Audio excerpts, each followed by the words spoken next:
Dr. Bronner, he's part owner and he's also on the board of directors of Bronner Brothers International. The company was founded by his dad in 1947. Today, it's a global hair care and manufacturing company.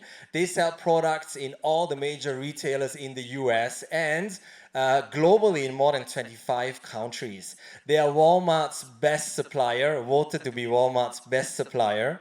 And over 75 years, that's really what lasting success and impact means. He is a fourth generation business owner. Even his great grandfather in 1890 owned a chemical company. I also need you to know that the success that he has is not handed down to him. At 5 years old, he was delivering the Atlanta World newspaper. By 12, he was processing the payroll of his dad's business. He was the warehouse person, he was the retail cashier, the salesperson, the accountant, he was the purchasing director, he was in IT, and today he is on the leadership board and serves with his wisdom in the Bronner Brothers. So please help me welcome Dr. Bronner here on stage. Very successful man.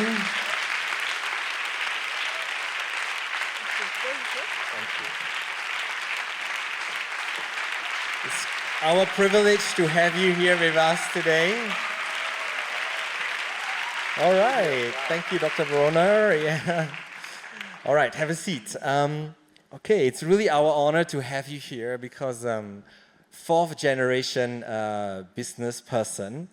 And very often we read about businesses being handed over to the second generation.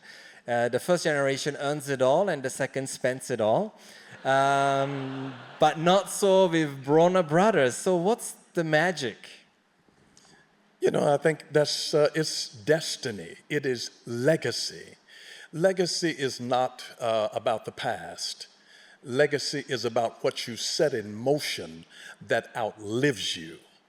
And when you have had previous generations that have been extremely clear in their values, I think it's understanding the why. It's the why we do what we do. Our identity is established in who has preceded us, and their success begins to speak to us about our own personal potential. Wow, this is so good. Yes. Fourth generation. So fifth generation is, I think, even going to be even more successful. There are many books that are written about finding purpose and knowing your why. We know it's important, but how do you find your why? Oh, wow.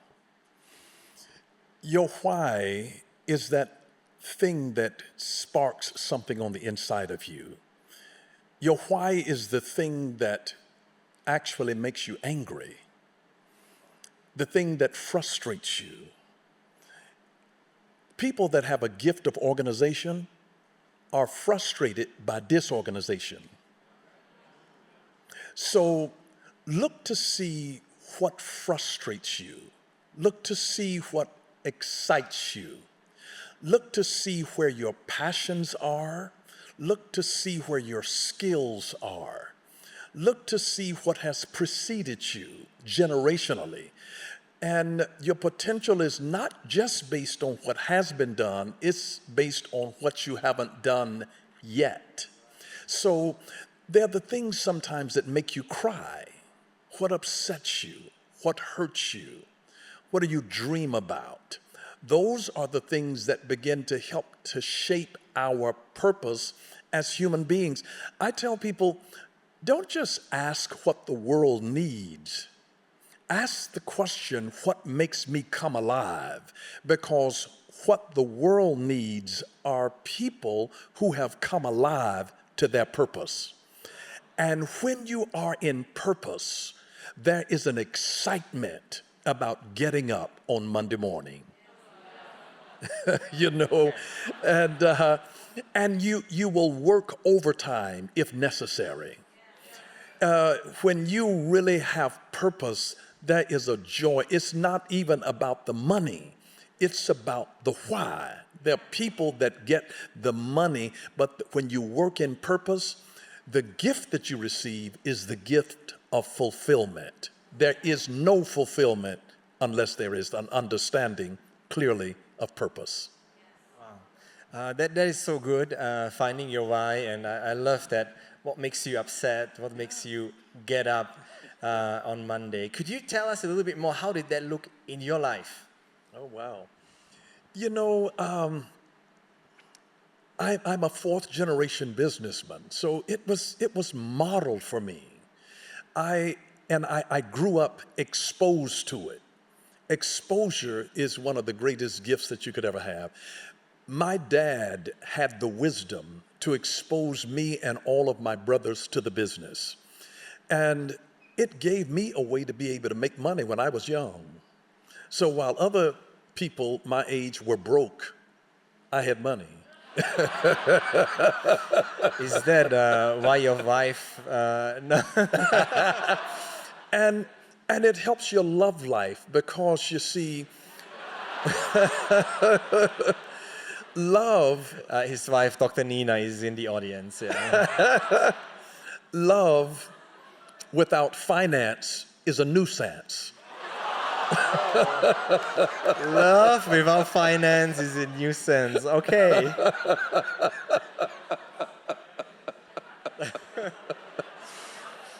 So I really have just, had such an incredible time of fulfillment in what I do by discovering what made me come alive. I loved math, for example. That's why I was handling payroll and human resources for our company at 12 years old. I loved it, and I did it without computers. We didn't have computers back then, so I did it manually. And I had to figure the gross pay minus out all of the federal taxes, all of the state taxes, all of the Social Security and Medicare taxes, and come up with the net pay. I did that because I was a whiz at math. I loved algebra. I loved trigonometry. And so it was a gift. It was a gift. It was not a punishment. I got paid for doing something I love to do. This is really good. I mean, I can imagine growing up in your father's household. It was all modeled for you. I mean, you were sharing with us that your children, they are growing up in a leadership culture because that's what you model in your family. So, but what could you tell somebody that doesn't have this kind of a background? And very often in Singapore, now I love Singapore. I'm a PR. My wife is Singaporean and my children are going to a local Singapore school.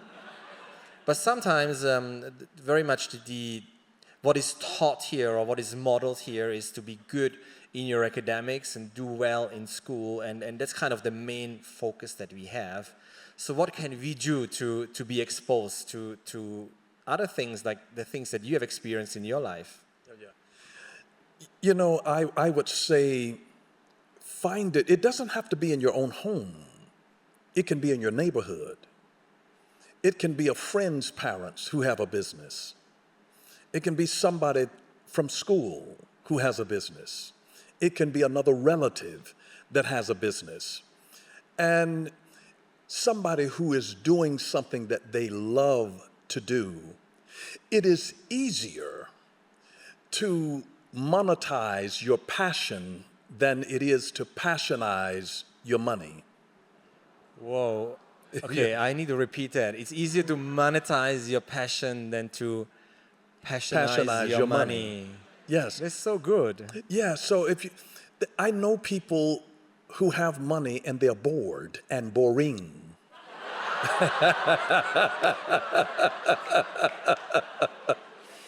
But I find people who have come alive that they were doing it before it was making money. Because if money is your only motivation, you'll quit it before you become successful. Because you fail before you succeed. Failure is a part of success. Here are the steps. You fail, you learn, you improve, and then you grow. It's a process. You fail, you learn, you improve, you grow. That's a process. I wrote an article a number of years ago that failure is actually the womb of success. It's born out of failure. You have to fail first. You have to struggle, work hard for something, and not make a penny from that before you do it. If my first 3 years in operating in some things, I did it without money. But I was driven by my passion. I was driven by my passion. You know that you have found purpose and passion if you ever get exposed to something. Right now, we really don't have any excuse because the internet is a huge window of exposure. You can go to YouTube University. I wouldn't directly recommend TikTok for business, but although they have a brilliant shopping network that I got sucked into it myself. It is so convenient, so well organized, it draws you in. But you don't make money by being a consumer, so you need to be exposed either through something that's on the internet or through books. You know, your life will be the same in 10 years, except for the books that you read, the experiences that you have, the places that you travel, the people that you meet. And when you begin to meet other people, read about their stories, some of the best mentors in the world are dead, but they speak to us alive through their books. So read. Now, one of the things that you said is that we need to learn through failure. Yes. And could you tell us a little bit more about that? Because very often, we cannot make mistakes. Like my son went through 60 of primary school last year, and everybody was so stressed because it's the final exam that determines the rest of his life at 12 years old. And all the parents are so stressed about it. But, making a mistake, they take it so seriously, making mistakes. So, and sometimes we grow up and we take failure really bad. So could you tell us a little bit more on how can we maximize when we fail? Well, the first principle that I applied to my own life as it relates to failure, never let failure go to your head and never let success go to your heart. You walk in humility in it and position yourself so that you fail forward. If you got to fall forward. Don't fall back. Fall forward. So if you catch a ball in football, fall forward. You lose ground and yardage when you fail back. Failure, the greatest value of failure is as a teacher. So when we fail, think of failure like a fall. If I were walking and I fall, if I jump up quickly and never analyze what made me fall, I set myself up to fall again at that same place. Don't just look at the fall, look to see what made you fall. Learn from that so that I grow. And so it's no shame to fall the first time. People are able to connect with us. Everybody has fallen at some point. Children, our 5 children that we have, each one of them, as they learn to walk, they could not learn to walk without falling. Falling was not distinct from their success. It was a vital part of their success. You have to see failure as a vital part of success. It's not separate and distinct. The average person in the business world has failed at 5 or 6 different businesses before they find something that actually excels and works for them. So the thing is, I like to even call it the dip. When you get something, we expect for it to have a bell curve and go up. But oftentimes it's a U curve and you go down. But if you don't quit in the dip, then the next step, as you continue faithfully in it, you'll have an upward tick. So you start off here, you're excited about it, you're expecting to go this way, but you go down. But if I remain consistent, it'll be propelled. It's just like going to an amusement park on a roller coaster. You go here, sometimes it go up here, but sometimes it goes here and then back up. I call it the U curve. And if you don't quit, the U curve, the very thing that took you down, if you stay on that track, it'll take you back up. Invest in it because you go down before you go up. This is so good, yeah, not to quit when we are going down. And I mean, one of the practices that we've implemented in our business to learn inspired, to learn from failure, we actually write down every small error we catch. And then we make the team evaluate because we want to use minor errors to prevent major failures. So it's quite interesting. It's like, yeah, it's a long list, but yes, we want to learn from our failures. I mean, you've certainly learned from your failures. We would like to move on to ask you about prosperity. What does prosperity mean to you, and how do you connect purpose to it? Well, prosperity to me is so much more than money. It is a holistic word for me. Prosperity to me means mental clarity, mental health. Because what is money if your mind is sick? What is money if you're depressed? It's mental health, mental wellness. It is success in your relationships. My dad lived by this philosophy. No amount of success can compensate for failure at home. So if I succeed in the business, but if all of my relationships at home have gone awry, I have failed. Public success and private failure is failure. So I look at the things that actually are a part of my being mentally well, being physically healthy in my body. That's prosperity for me. Having healthy relationships in my life, that's prosperity for me. And having a meaningful purpose for which I can add value into the lives of others. Real, significance doesn't come by what you do for yourself, it comes by what you do for others. So having a purpose that I'm able to sow back into the lives of other people is one of the most fulfilling things.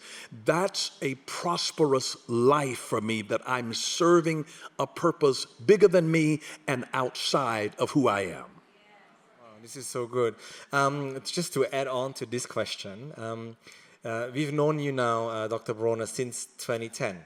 And we've never seen you go through a midlife crisis.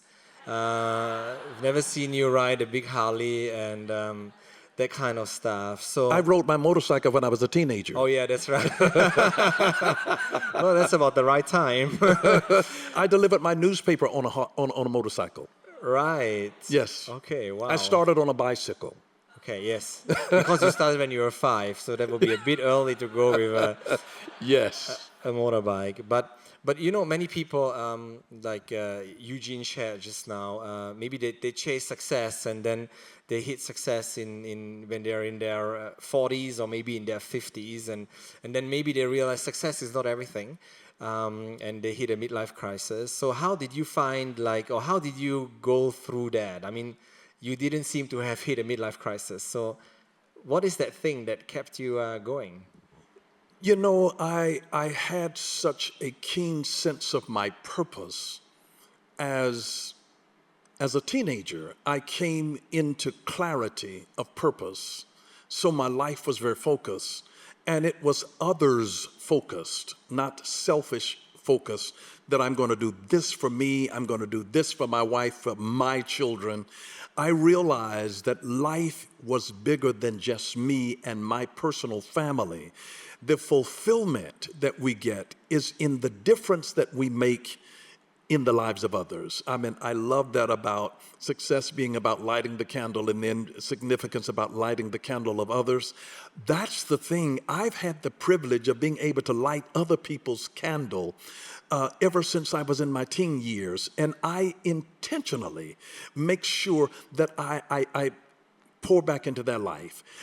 I take this approach. For example, every day, I like to do what I call divert daily. Divert daily. To divert comes from the word diversion. That means fun. That you ought to take a break, a mental break in your day every day. I take a diversion every day, and I call it laughter. Laughter is an instant vacation. So every day, daily divert. Daily, every day divert. So go to TikTok, look at something funny. Divert, daily diversion. It is necessary. It keeps me balanced. Daily divert. Weekly withdraw. That means one day a week, I'm not going to think about work. I'm not going to think about work. I'm not going to work on anything. I'm not going to answer emails about work. Withdraw weekly, one day every week. Daily divert, weekly withdraw. Monthly mentor. Find someone that you can pour into. Monthly mentor. Find a person that you can mentor, and then annually abandon. Take off a whole week, or an entire week. Don't answer emails. Vacate the premises. Go to Thailand. Go to Bali. Go on holiday. Abandon for an entire week. Even if you do a staycation, abandon. So daily divert, weekly withdraw, monthly mentor, and annually just abandon for an entire week.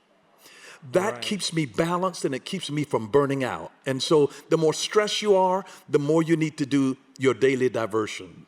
Divert daily, pull back, engage in something that relaxes you, and then weekly withdraw, monthly pour into someone else, and annually take a full week to abandon whatever that you do on a regular basis. Wow. All right. So is this your abandoning week here in Singapore? Oh, absolutely. Absolutely. Yeah, that's what I thought. Last question. Is there any other advice that you would like to give our audience here? Like your favorite principle in business or in life, or Wow. Well, I would say to never feel as though you have arrived. Be a lifelong learner in everything that you do. Always stay open and spend time in daily reflection, because reflection turns experience into insight. And most people spend too much of their time driving forward, and they're doing things, working in the business, and they don't reflect so that they can work on the business. Spend regular time in reflection. Every day you need to reflect what went well, what can I do better. Reflection turns your experience into insight. That's how you grow. That's how you continue to learn. It is not just failure that helps us to grow. It's reflected failure. That's where you learn the lesson and understand, how can I avoid this in the future? How can I help other people to avoid this? How can I become better as a result of what I have experienced? Wow. And this whole sentence, to work on the business and not in your business. Yes. I'm not sure whether you remember, but I think about 5 years ago, you mentioned this when we had a lunch. Yes. And it was a season when we were very stressed about our business. And you were saying that you got to work on your business. When you're stressed, it's time to upgrade your system. Yes. Because I'm quoting him, system means save yourself stress, time, effort, and money. And that's what we did, right? Worked on the business, and then we could move on to the next frontier. Yeah. You can tell that Christian is a lifelong learner. Yeah. That's a highly commendable trait. Wow. All right. Thank you.